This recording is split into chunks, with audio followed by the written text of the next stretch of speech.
पुराण में 7 गलतियां बताई है कंगाल होने की। ये गलती अगर आपने भी करी है तो जिंदगी में कितना भी पुण्य करोगे उसका फल नहीं है। आज की कथा को लिख कर रखना, शायद तुम्हारी जिंदगी सवर जाए। लिंग पुराण में 7 गलतियां बताई है व्यक्ति को बर्बाद होने की।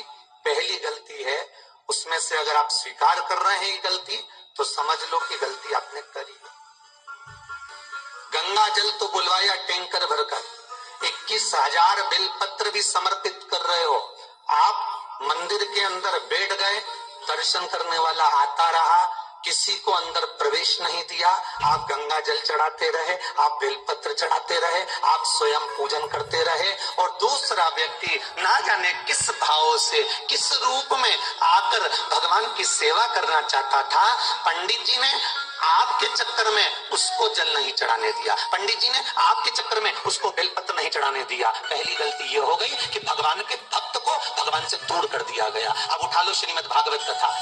2 देवताओं ने गलती करी थी। एक ब्रह्मा जी ने गलती करी थी कि गाय बछड़ों का हरण कर लिया था। 1 वर्ष होने में 1 दिन था तब ब्रह्मा जी ने गाय बछड़े वापस दिए थे। दूसरी गलती इंद्र ने करी थी, जल वृष्टि करी तब भगवान कृष्ण को गोवर्धन पर्वत उठाना पड़ा। दोनों देवताओं ने गलती करी पर भगवान कृष्ण ने इंद्र को क्षमा कर दिया और ब्रह्मा को क्षमा नहीं करा। क्यों नहीं करा? क्योंकि इंद्र को क्षमा इसलिए करा क्योंकि इंद्र ने जब जल वृष्टि करी तो सारे ब्रजवासियों को भगवान के चरणों में लाकर छोड़ दिया। सारे ब्रजवासी गोवर्धन पर्वत के नीचे आकर बैठ गए, भगवान के चरणों में आ गए। और ब्रह्मा ने जो गलती करी वो ऐसी गलती करी कि भगवान से गाय और बछड़ों को दूर कर दिया। जो भगवान से भगत को दूर कर दे उसको शंकर कभी क्षमा नहीं कर सकता। इसलिए बर्बादी का पहला कारण आप भक्त और भगवान में दूरी बना दी। दूसरा कारण, भगवान की जब पूजन कर रहे हो, 21,000 बेलपत्र चढ़ा रहे हो, गंगा का जल चढ़ा रहे हो, चंदन चढ़ा रहे हो, अबीर चढ़ा रहे हो, गुलाल चढ़ा रहे हो, तो तुम्हारे भीतर ये अहंकार, जब तुम पूजन करके उठो तो उठते समय तुम्हारे भीतर अभिमान नहीं होना चाहिए कि मैंने जो अनुष्ठान करा उसके बराबर कोई नहीं कर सकता। तीसरा कारण कहा कि भगवान की सेवा तो आप कर रहे हो, भगवान की चाकरी में तो आप लगे हो, भगवान की आराधना भी कर रहे हो, दिया भी लगा रहे हो, धूप बत्ती भी लगा रहे हो, स्नान भी करा रहे हो, पंचामृत स्नान भी करा रहे हो, सारी पूजन अर्चना सब तुम कर रहे हो।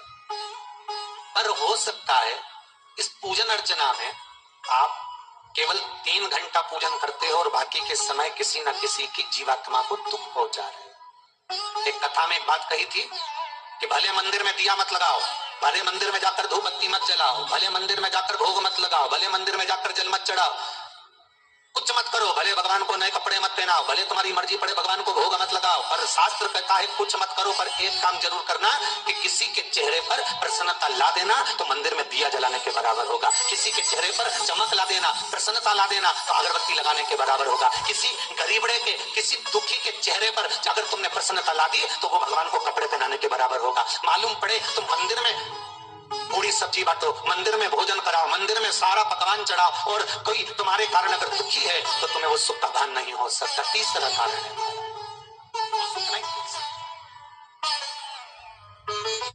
चौथा कारण है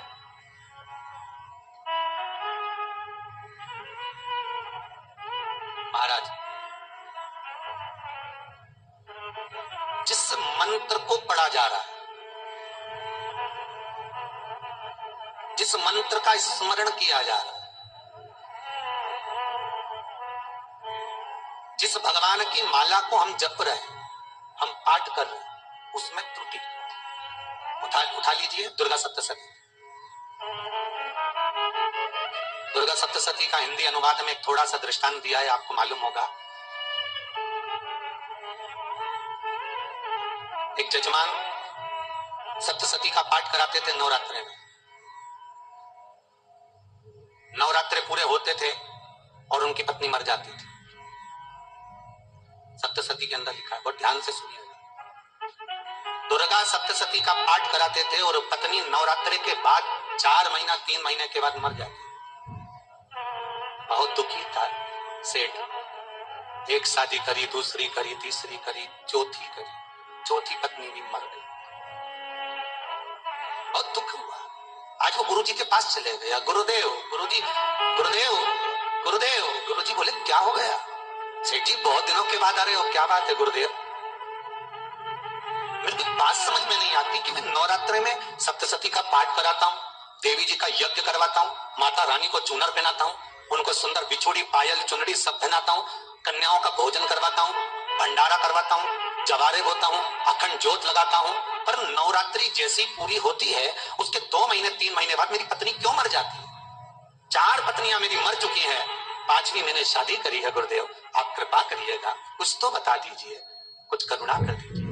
गुरुजी बोले कि तू सब कुछ अच्छा कर रहा है, ज्योत भी जला रहा है, कन्या भोज भी करा रहा है, चुनरी भी चढ़ा रहा है, भंडारा भी कर रहा है, ज्योत भी लगा रहा है, जवारे भी बो रहा है, माता रानी की सेवा भी कर रहा है, अखंड रात्रि व्रत कर रहा है, सब कुछ तूने करा, यज्ञ भी करा, फिर तेरी पत्नी क्यों मर सकती है? ऐसा हो ही नहीं सकता। नहीं गुरुदेव, मेरी 5वीं शादी है गुरुदेव, अब की बार आप कृपा करिए। गुरुजी ने कहा तेरे पंडित जी को अनुष्ठान पर बुला, मैं कमरे में बैठकर सुनूंगा सप्तशती का पाठ, तब मैं ध्यान करूंगा। गुरुजी अंदर के कमरे में जाकर बैठ गए, ब्राह्मण पाठ करना प्रारंभ करा और ब्राह्मण ने पाठ करना प्रारंभ करा। उसमें एक शब्द आ गया, भार्यन्तु भक्षन्तु, भार्यन्तु भक्षन्तु। उसमें बोलना था भय पीड़ा को, हे जगत जननी तू भक्षण कर जा, और ब्राह्मण बोलता था भार्यन्तु भक्षन्तु, मेरी पत्नी को, मेरी भार्या को तू भक्षण कर दे। पंडित जी जैसे ही बोले, गुरुजी बाहर निकल कर आ गए। पंडित जी को रोका, रुकिए गुरुदेव, आप हर साल अनुष्ठान कर रहे हो जजमान के यहाँ और बोल देते भार्यन्तु भक्षन्तु, हे देवी तू मेरी पत्नी को खा जा, तो माँ हर बार उस पत्नी को निगल जाती।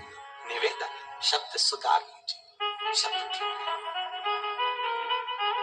चौथा कारण है कि आप जो पाठ कर रहे हो, आप जो पूजन कर रहे हो, आप जो अनुष्ठान कर रहे हो, उसमें कुछ ना कुछ गलती जरूर हो रही है। ये चौथा कारण है।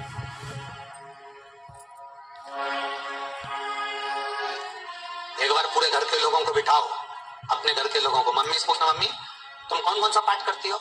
एक बार मम्मी से पूछ, फिर एक बार पापा से पूछना पापा आप कौन कौन सा पाठ करते हो सुबह? फिर बहू से पूछना भाभी आप कौन कौन सा पाठ करती हो? फिर छोटी दुल्हन से पूछना छोटी दुल्हन तुम कौन कौन सा पाठ करती हो? भैया आप कौन कौन सा पाठ करते हो? आप कौन कौन सा पाठ करते हो? पूछना। जब घर के अंदर बड़ी बहू अलग तरह का पाठ कर रही है, छोटी बहू अलग तरह का पाठ कर रही है, मंजली बहू अलग तरह का पाठ कर रही है, माँ अलग तरह का पाठ कर रही है, पति अलग तरह का पाठ कर रहा है, तो उसका जो प्रभाव है, कौन सी चीज कहाँ टकरा रही है, जिसके कारण घर में रोग इतना है कि कोई सही होने वाला ही नहीं। अब तुम कहोगे सीवर वाले गुरुजी ने उपाय बताया, हमने बहुत करा, पर सही क्यों? तो सही क्यों नहीं हो रहा है? उसका कारण है या तो बड़ी बहू जो पाठ कर रही है, या सास जो पाठ कर रही है, या पति जो पाठ कर रहा है, नाते जो भी उस घर के अंदर रहकर जो पाठ अर्चना कर रहा है, उसमें जरूर कुछ ना कुछ ऐसा हो रहा है जिसके कारण वो काम नहीं कर पा रहे। उसमें कुछ ना कुछ गलती हो रही है जिसको तुम समझ नहीं पा रहे, जिसको तुम अपने आप को बहुत विचार करते हो कि मेरे बराबर कोई नहीं कर सकता, मैं शंकर की भगत, मैं राम की भगत, मैं कृष्ण की भगत, मैं जो करती हूँ बहुत अच्छा करती हूँ, मैंने जो किया बहुत अच्छा करा, और हो सकता है उसी कारण आपको दुख झेलना पड़ रहा है।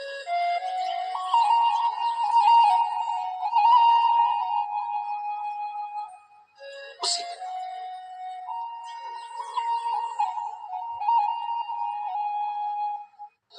महाराज हमने जो दान किया, हमने जो पुण्य किया, हमने जो सत्कर्म किया, वो किस जगह पर लगा? 5 वस्तु जो आप दान कर रहे हो, जो आप पुण्य कर रहे हो, सत्कर्म कर रहे हो, वो किस जगह पर लगा? ये 5 वस्तु। फिर निवेदन करेंगे, गाय, बेटी और लक्ष्मी। 50 बार विचार करना तब किसी को देना। बेटी किसी ऐसे को मत ब्याह देना जो जुआ खेलता हो, मदिरापान करता हो, मांसाहार करता हो, वेश्यावृत्ति करता हो। वो बेटी का सम्मान नहीं करेगा, बेटी रोएगी तो कन्यादान करने वाले को रोना पड़ेगा। दूसरे नंबर पर गौ माता। गाय ऐसे ब्राह्मण को दान मत देना कि ब्राह्मण के घर में खुद रहने की जगह नहीं और गाय को ले जाकर तुमने दे दिया, और उस ब्राह्मण ने जब तक दूध दिया बांध कर रखा, एक तगाड़ी बाल्टी साड़ी के चक्कर में ले लिया, सोने के सिंह के चक्कर में ले लिया, और बाद में वही गाय कसाई के हाथ में बिक गई और कसाई ने काटा तो बद्दुआ तुमको लगी। बेटी, गाय और लक्ष्मी। पैसा भी किसी ऐसे भिखारी के कटोरे में मत दान देना कि जिसने ले जाकर मदिरापान में लगा दिया, जुए में लगा दिया, वेश्यावृत्ति में लगा दिया। अगर जिस भिखारी के कटोरे में पैसा दिया उसने शाम को ले जाकर मदिरापान में, जुए में लगा दिया, तो लक्ष्मी रोती है कि तूने मुझे गलत जगह पर दिया है, इसलिए अब तुझे रोना पड़ेगा। तब व्यक्ति को रोना पड़ता है, फिर व्यक्ति रोता है। गाय, बेटी और लक्ष्मी 50 बार विचार करो क्या सही जगह पर दे रहे हो, और अच्छी जगह पर दोगे तो संपदा भी बढ़ती है, सुख आता है। अगर बेटी सुखी रहेगी तो मायके के लोग सुखी रहेंगे, गौ माता सुखी रहेगी तो संसार सुखी रहेगा। और आपने जो धन दिया, आपने जो पैसा दिया किसी भिखारी के कटोरे में, अगर उसने गलत जगह पर लगाया तो रोना तुमको पड़ेगा। किसी आजकल के भिक्षुकों को अगर रोटी दे दो तो लेते हैं, आटा दे तो नहीं लेते।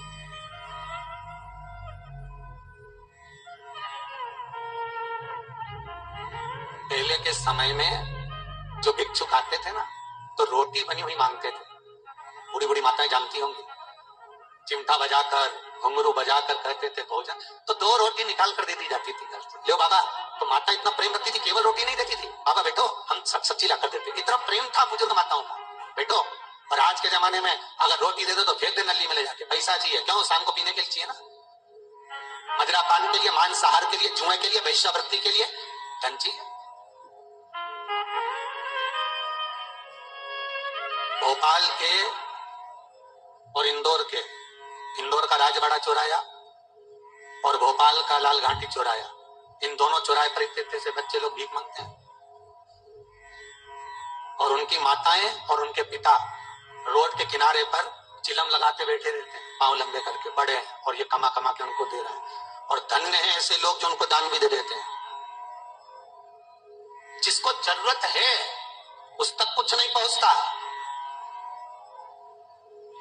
अभी भी 4-6 महीने लॉकडाउन चला, जिसको जरूरत थी एक रोटी की उस तक कुछ नहीं पहुंचा, और जिसके पास में पहले से भरा हुआ था उसने और ले जाके भर लिया। जिसको जरूरत थी उस तक नहीं पहुंचा। अभी ठंड आ रही है, बहुत सारी संस्थाएं कम्बल बांटेगी, रेलवे स्टेशन पे लोगों को कम्बल उड़ा रहा है, कोई सो रहा है जमीन पर उसको कम्बल उड़ा रहा है, बस स्टैंड पे चलेगा कोई रोड पे सो रहा है कम्बल उड़ा रहा है, तो इतना बड़ा नाम चलेगा कि उन्हें कम्बल उड़ाए, कम्बल उड़ाए, कम्बल उड़ाए। और वो कम्बल जिसको उड़ाया वो दूसरे दिन जाकर कपड़े की दुकान पर बेच के आ गया, 200 रुपए लिया, रात को पीकर फिर सो गया, क्योंकि फिर कहीं का आएगा, फिर उड़ा के चले जाएगा, क्योंकि इन्होंने तो ये करके रखा है कि नाम कमाना है तो कम्बल उड़ाए जाओ। जिसको जरूरत है वहां तक सामान नहीं पहुंचता भाई, जिसको जरूरत है वहां तक सामग्री नहीं पहुंचती भाई। आपने दिया और उन्होंने ले जाकर बेच दिया, और फिर सोचते हो कि मैंने तो पुण्य करा है।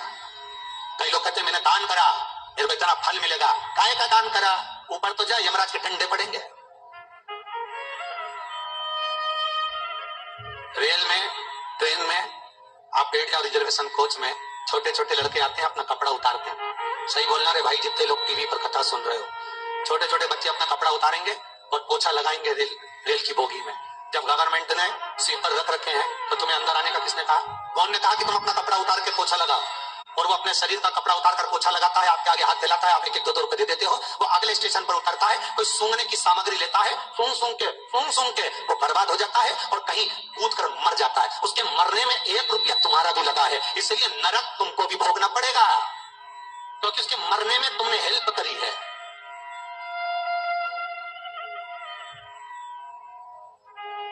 तुमने तो रुपया दिया था भोजन करने के लिए, उसने कोई सूंघने की सामग्री ले ली और सूंघ के नशे में मर गया, उसके मरने में 2 रुपए तुम्हारे हैं, 1 रुपए तुम्हारा है, तो भोगना तो तुमको भी पड़ेगा ना।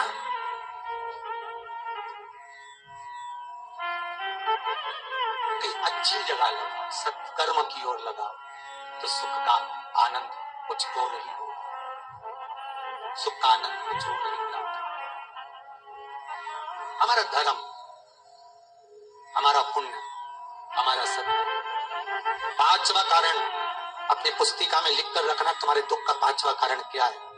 क्यों तुम करोड़पति से रोड़पति बन गए?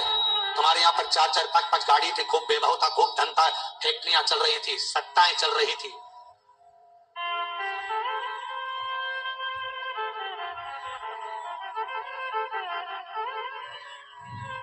खूब सत्ताएं थी, खूब वैभव था, खूब धन था,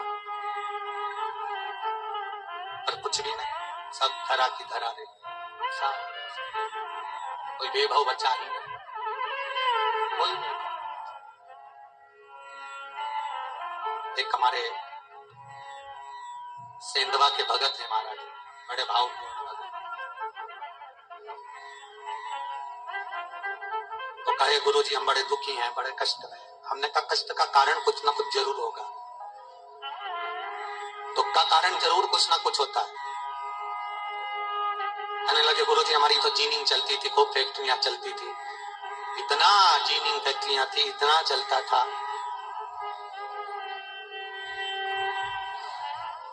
इतनी जीनिंग चलती थी, इतनी फैक्ट्रियां चलती थी। गुरुदेव बहुत दुखी हो गए। हमने कहा दुख का कारण, जो ये 7 कारण है शिव महापुराण के लिंग पुराण में जो 7 कारण बताए हैं दुख आने के, जब फैक्ट्रियां अच्छी चल रही, जीनिंग अच्छी चल रही, व्यापार अच्छा चल रहा है, तो 7 कारण बताए हैं कि आप उन 7 कारण में से कोई कारण आपके साथ में हुआ है जिसके कारण आप रोड पर आ गए, करोड़पति से रोडपति बन।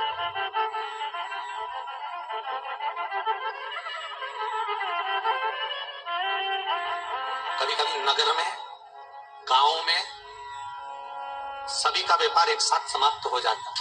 कभी कभी गांव में, नगर में सबका व्यापार एक साथ समाप्त हो जाता है, सबका व्यापार एक साथ ही खल्लास हो जाता है, समाप्त, सभी कर्जे में हो जाते हैं। तो समझ लेना कि उस गांव के खेड़े का देव महादेव, उस गांव का खेड़ापति भगवान शंकर, उस गांव का शिव जरूर रुष्ट हुआ है, जरूर रुष्ट। उसको मनाने का प्रयास करो जिससे अपनी नगर, अपना गांव फिर उन्नति की सीढ़ी पर चढ़ जाए। 5वां कारण मंत्र जाप, अर्थात तुम्हारा फिर निवेदन, गाय, बेटी और लक्ष्मी 50 बार विचार करना, तब दे, नहीं तो मत दे, मत दीजिए।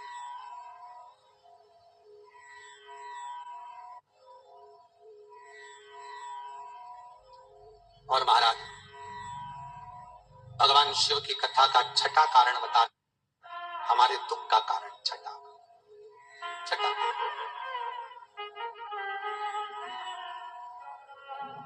आदर सम्मान में कमी। घर के जो बड़े हैं, घर के जो बुजुर्ग हैं, घर के जो आदरणीय हैं, उनका सम्मान नहीं करता। सुंदर कहा, जिस घर में माँ बाप की इज्जत नहीं होती उस घर में देखना कभी बरकत नहीं होती।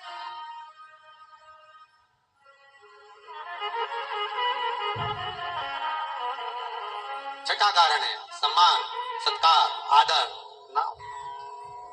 जब धन। 7वां कारण,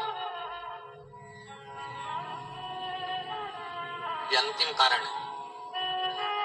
जितने लोग कर्जे में, लदालू में, जितने लोग दुखी हैं, जितने लोग तकलीफ में, आज की कथा को बहुत दिल से सुनना, अपनी गलती को जरूर छांटना। मुझे विश्वास है मेरा भोलेनाथ, आप अगर गलती को स्वीकार कर लोगे तो शंकर वापिस आपको करोड़पति बना देगा, लखपति बना देगा। शंकर आपके भंडार फिर भर देगा। 7 कारण में से अपनी गलती को जरूर छांटना साहब कि आपने गलती कौन सी की, और अपनी गलती को छांट ले, यही सबसे बड़ी बात है ना। लोग सुनने के बाद भी नहीं छांटे, मैंने तो कुछ करा ही नहीं, मैं तो कुछ करी, बस मैं ही तो है, हरी जगदम्बा वो मैं ही फंसा है बीच।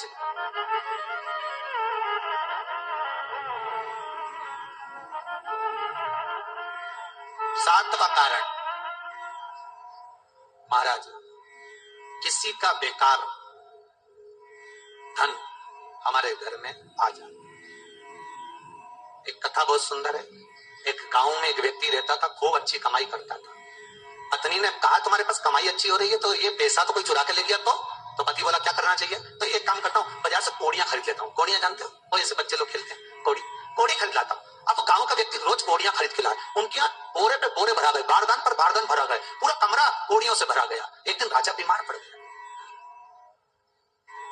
राजा बीमार पड़ा तो राजा को वेदों ने, डॉक्टरों ने कह दिया इसका एक ही इलाज है, कोड़ियां लाई जाए, कोड़ियों को जलाकर राख बनाई जाए, वो राख राजा के शरीर पर मली जाए। राजा के शरीर पर जब राख को मलेंगे तो राजा ठीक हो जाएगा। राजा ने अपने दूतों से कहा जाओ नगर में कोड़ियां देखो। राजभवन में देखा तो कोड़ी नहीं थी, बाजार में देखा तो कोड़ी नहीं थी, सारा मार्केट घूम लिया, चारों तरफ के राज्य देख लिए, कोड़ी नहीं मिली। राजा ने दूतों से पूछा बात क्या है। दूतों ने बाजार वालों से पूछा भैया कोड़ियां क्यों नहीं है।